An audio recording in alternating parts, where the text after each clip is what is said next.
하나님의 일을 한다는 것은 이라는 제목으로 함께 말씀을 나누겠습니다.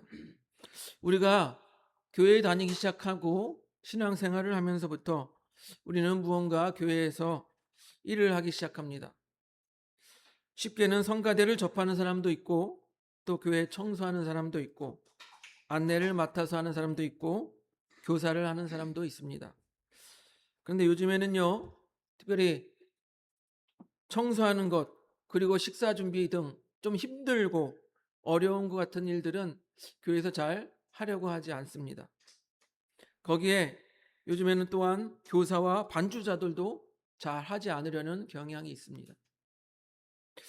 곰곰이 생각해 보면요, 무언가를 자기가 책임을 맡는다라는 것이 부담되기 때문이 아닐까라고 생각을 해봅니다. 즉, 부담을 떠안기 싫은 마음이 있는 것이죠.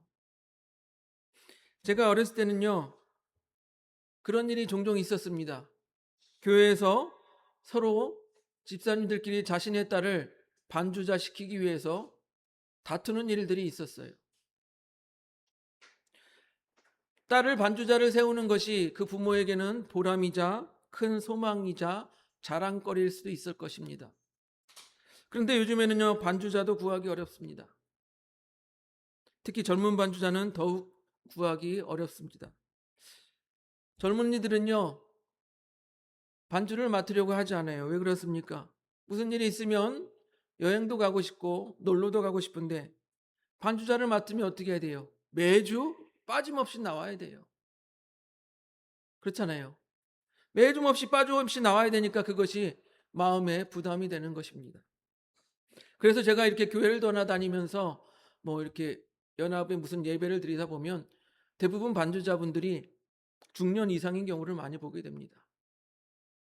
그래도 책임감을 가지고 빠지지 않고 하시겠다고 하는 분들이 중년 이상인 거예요.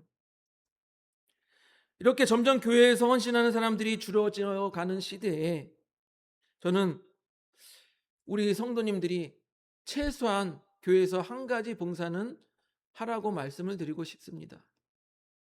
가능하면 자신이 잘할 수 있고 또한 좋아하는 일을 봉사로 맡았으면 좋겠습니다. 왜 그러냐? 그래야 발전이 있고 교회에서 또한 봉사하는 보람을 느낄 수도 있기 때문입니다. 즉 교회에서 신앙생활하는 그런 즐거움을 느낄 수가 있기 때문에 최소한 한 가지 봉사는 하라고 말씀을 드리고 싶습니다.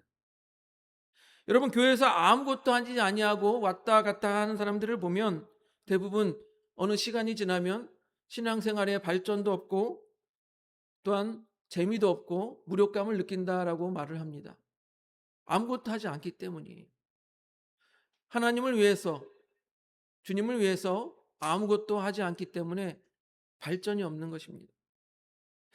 처음 신앙생활을 하면요, 부족하기 때문에 교회에서 양육을 받고 또한 성경 공부를 하고 그렇게 말씀을 잘 배웁니다. 그래서 이제 성장을 하면 이제 하나님의 일꾼으로 쓰임을 받아야 하는데 쓰임을 받지 않으려고 하는 거예요. 즉 아무 일도 하지 않으려는 거예요. 여러분, 자녀가 성장을 해서 20대, 30대, 40대가 됐는데 아무것도 하지 않으려고 집에서 누워만 있다고 생각해 보세요. 여러분, 하나님의 일에 쓰임을 받아야 신앙이 더 성장하고 신앙생활이 더욱 풍성해지는 것입니다. 더 깊게 들어가서 말씀을 드리면 우리는 이 하나님의 일을 하는 데 있어서 이 내적인 소명과 외적인 소명을 받아야 한다라는 것입니다. 예를 들어서 목회자가 되고자 하면 여러분, 신학교에 가서 신학 공부를 하고 또한 여러 가지 그 과정을 거친 후에 목사 안수를 받아서 자격을 인정받습니다. 이것이 외적인 소명이라고 해요. 그런데 그 전에 이 목사가 되고자 하는 사람에게 하나님께서 그 마음을 주십니다. 소망을 주세요. 목회자가 되라고 하는 소망을 주시고 내가 너를 목회자로 사용하겠다라는 마음을 주십니다. 그것이 바로 내적인 소명인 것이. 우리의 신앙생활도 그렇습니다. 예를 들어서 내가 노래를 잘한다고 합니다. 그 주변 사람들이 당신이 노래를 잘하니까 찬양팀이나 성가대를 하는 것이 어떠냐. 또한 교육자분들도 그렇게 말합니다. 이것이 어쩌면 외적인 소명인 거예요. 그런데 하나님께서 그의 마음에 찬양을 하고자 하는 그 마음을 주시고 또 교회에서 찬양으로 봉사하려는 그 마음을 주시는 것, 이것이 내적인 소명인 것입니다.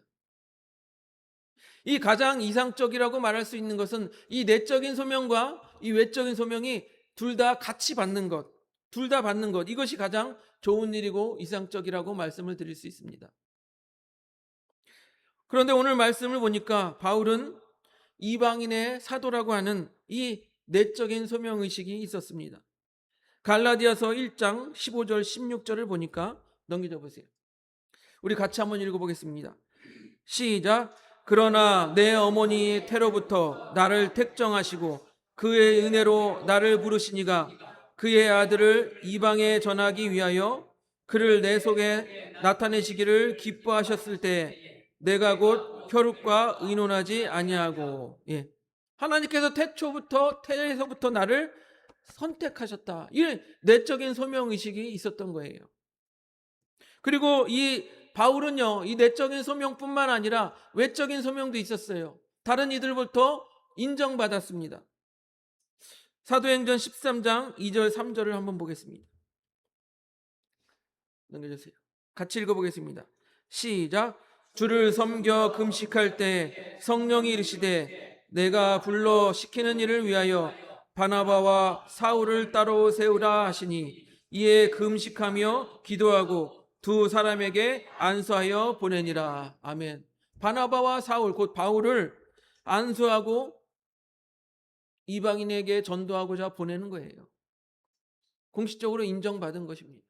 그러니까 바울에게도 이 외적인 소명과 내적인 소명이 다 있었던 것입니다. 이렇게 내적인 소명과 외적인 소명을 다 받은 바울이 하나님의 일을 할 때 어떤 마음가짐으로 하나님의 일을 하는지 잘 나타내 있는 게 바로 오늘 본문의 말씀입니다. 당시 유대는요, 로마의 압제를 받았습니다. 그리고 그것을 반대하여서 싸우고자 하는 열심당원들이 있었어요.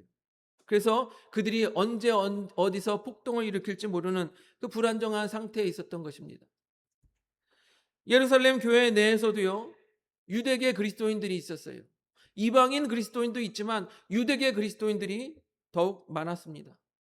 그 중에 어떤 이들은 바울을 매우 싫어했습니다. 바울이 율법 없는 복음을 전하였기 때문입니다. 율법은 중요하지 않다. 마음의 할례가 중요하다. 이렇게 전하는 바울에게 악심을 품은 것입니다. 그래서 바울을 너무 싫어하고 심지어는 죽이려고까지 하는 것들이 있었습니다. 그러나 바울이 자기를 죽이려고 하는 사람들이 있는 그 예루살렘으로 다시 방문해야 했습니다. 단순히 개인적으로 왔다 갔다 하는 그런 방문이 아니라 우리가 예전에 그 수요 예배 때 배웠던 것처럼 이방의 교회들이 이 예루살렘 교회가 어렵다는 것을 알고 구제헌금을 했잖아요. 구제헌금을 한 것을 모아다가 이제 예루살렘 교회에 갖다 주려고 가야 되는 거예요. 그걸 갖다 주면서 무엇을 이야기할 수 있습니까?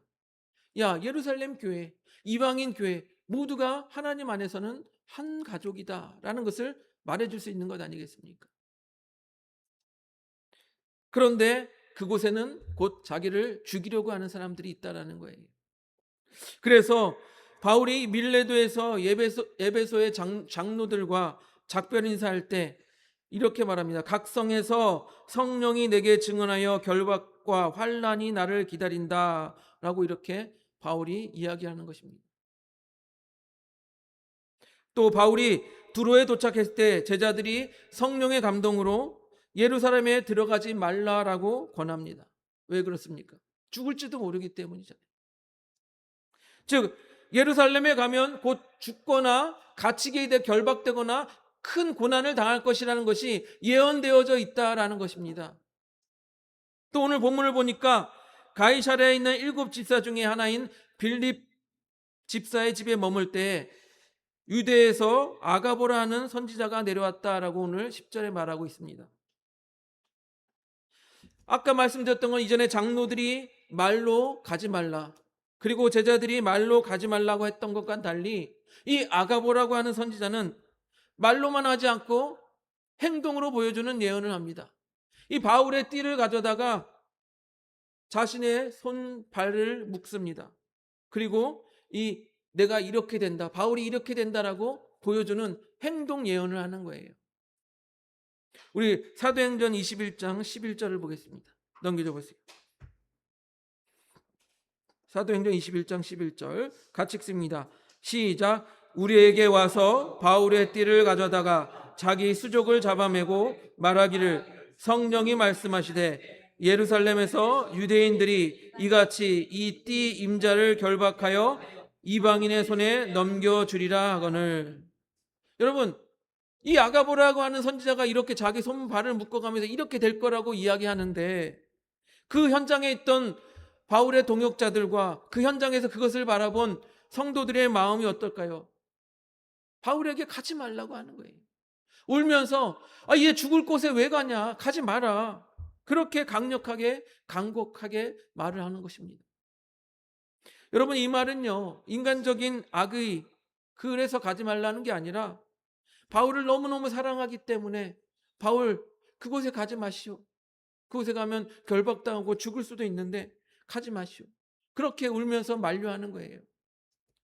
그러나 바울의 답변은, 그리고 바울의 각오는 이미 정해져 있었습니다. 우리 사도행전 21장 13절을 한번 보겠습니다. 넘겨줘 보세요. 13절 같이 읽어보겠습니다. 시작. 바울이 대답하되 여러분이 어찌하여 울어 내 마음을 상하게 하느냐. 나는 주 예수의 이름을 위하여 결박당할 뿐만 아니라 예루살렘에서 죽을 것도 각오하였노라 하니. 예. 바울이 어떻게 각오했다고 말합니까?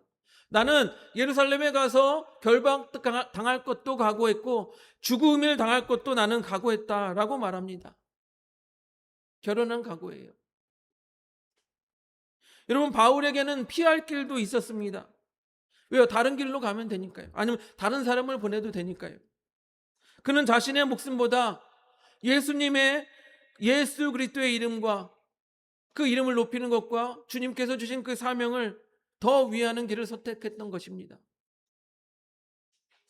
여러분, 바울의 이 각오를 보면서 우리도 하나님의 일을 한다고 하면 이 정도의 각오는 있어야 한다라고 생각이 되어집니다. 여러분, 하나님의 일을 한다고 하면 이 정도의 각오는 있어야 한다라고 생각이 됩니다.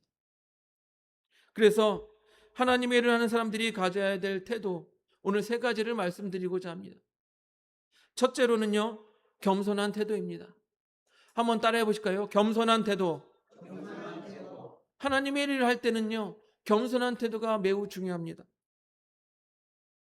하나님의 일을 하는 사람이 가져야 될 아주 기본적인 것이 이 겸손한 태도입니다. 여러분, 자기 마음속에 내가 가장 일을 잘하고 내가 이 일에 대해서 가장 잘한다고 생각하면 여러분, 답은 이미 자기 마음속에 정해져 있는 거예요. 내가 옳다. 그렇기 때문에 협력할 수가 없습니다. 다른 사람들과 늘 싸우게 돼요. 왜? 가장 내가 옳기 때문에, 가장 내가 잘하기 때문에 항상 교회 안에서 다른 사람들과 싸우게 될 수밖에 없는 거예요. 여러분, 빌립보서 2장 3절을 한번 보기 바랍니다. 넘겨줘 보세요.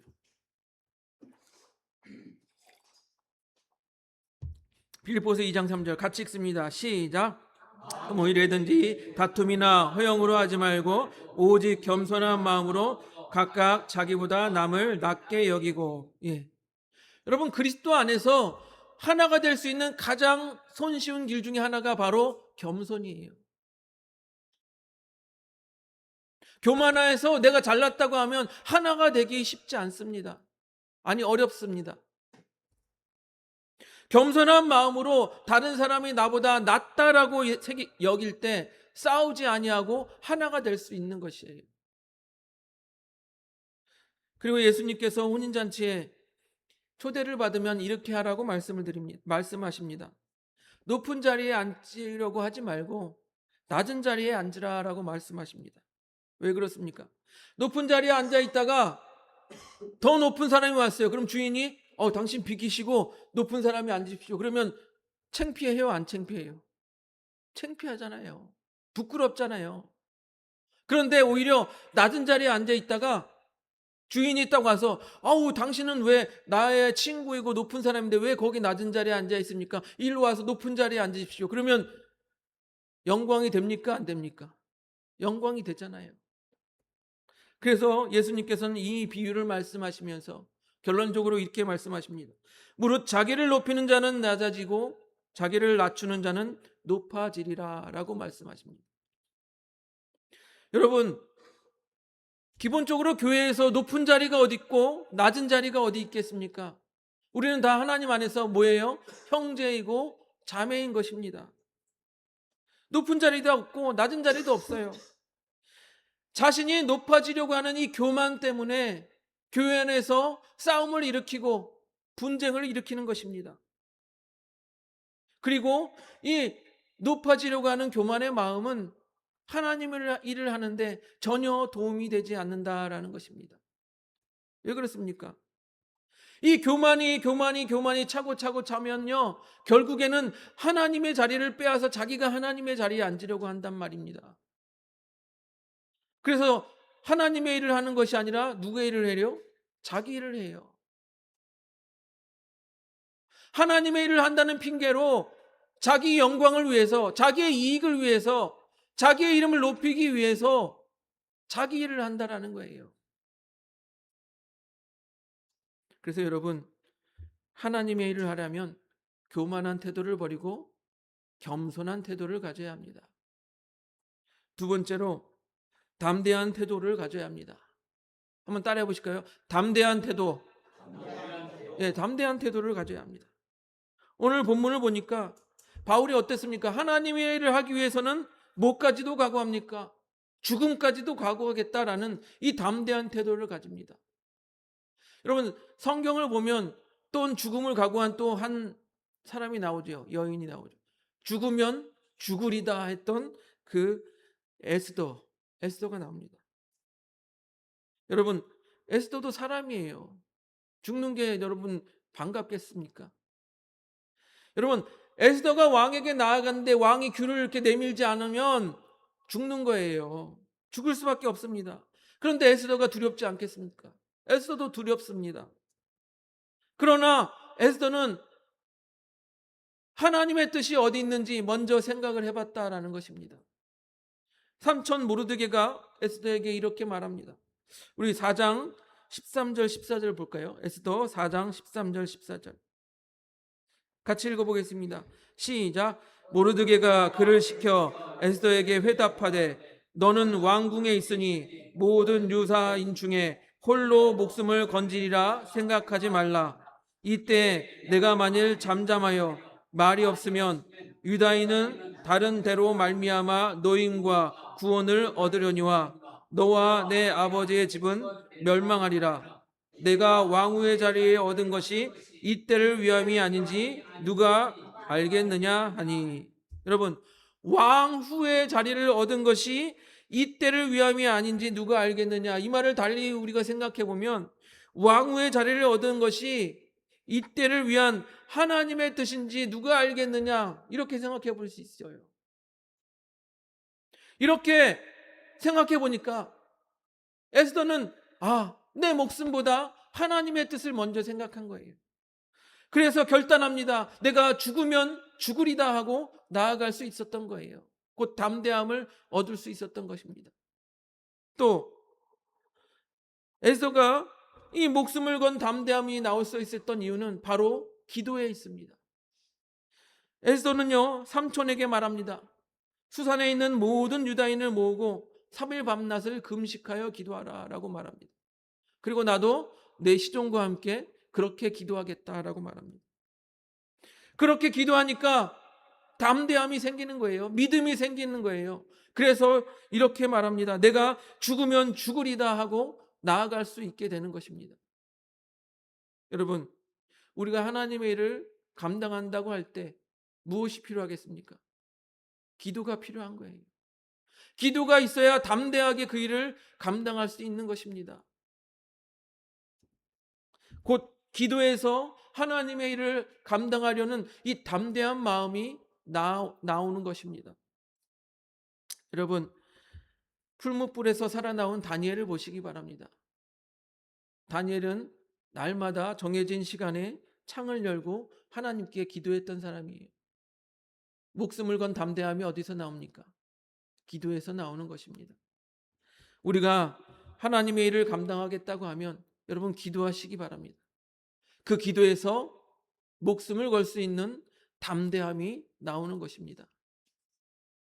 셋째, 소망을 가져야 됩니다. 따라해 보실까요? 소망을 가지자. 여러분, 하나님의 일을 하는 사람들이 어떤 사람들입니까? 하늘에 소망을 둔 사람들 아니겠습니까? 하나님 나라의 소망을 가졌기 때문에 이 땅의 모든 일을 할 때 무엇에 맞춥니까? 하나님의 뜻에 맞추게 되는 거예요. 하나님의 일에 초점을 맞추게 되는 것입니다. 그런데 반대로 이 땅에 소망을 가진 사람들은 어떻습니까? 이 땅에 소망을 가진 사람은 이 땅에서 좋은 건 누리려고 하잖아요. 좋은 집 가지고 좋은 차 타고 또 재산 많이 불려서 누릴 것 다 누리고자 살려고 하는 게 이 땅의 소망을 가진 사람들 아니겠습니까? 그런 사람들은요, 하나님의 일을 온전히 할 수 없습니다. 왜 그렇습니까? 두 주인을 섬길 수 없거든요. 아직도 이 땅에 소망을 가지고 있기 때문에 하나님의 일을 할 수가 없는 거예요. 우리 마태복음 6장 19절 20절을 보겠습니다. 마태복음 6장 19절 20절 우리 같이 읽어보겠습니다. 시작. 너희를 위하여 보물을 땅에 쌓아두지 말라. 거기는 좀과 동록이 해하며 도둑이 구멍을 뚫고 도둑질하느니라. 오직 너희를 위하여 보물을 하늘에 쌓아두라. 거기는 좀이나 동록이 해하지 못하며 도둑이 구멍을 뚫지도 못하고 도둑질도 못하느니라. 여러분, 하늘에는요, 하나님 나라에는 도둑도 없고 좀도 없대요. 거기다 보물을 쌓아두래요. 그러면서 뭐라고 말씀하십니까? 내 보물이 있는 그곳에 내 마음도 있느니라 라고 말합니다. 내 보물이 있는 그곳에 내 마음도 있느니라. 우리가 땅에서 이 돈과 재물에 눈이 어두워 있으면 그곳에 마음이 있는 거예요. 하나님께 마음을 둘 수가 없어요. 여러분, 우리의 보물이 어디에 있습니까? 우리의 마음이 어디에 있습니까? 바울은요, 자신의 보물이 하늘에 있고 자신의 마음도 하늘에 있었습니다. 하늘에 소망을 둔 사람이에요. 우리 빌립보서 3장 14절을 보겠습니다. 넘겨줘 보세요. 우리 같이 읽어보겠습니다. 빌립보서 3장 14절 시작. 표대를 향하여 그리스도 예수 안에서 하나님이 위에서 부르신 부르심의 상을 위하여 달려가노라. 하나님이 위에서 부르신 부르심의 상을 위하여 표대를 향하여 달려가노라. 바울의 고백입니다. 여러분, 하늘에 소망이 있었기 때문에 그곳을 향하여 달려갈 수 있었던 거예요.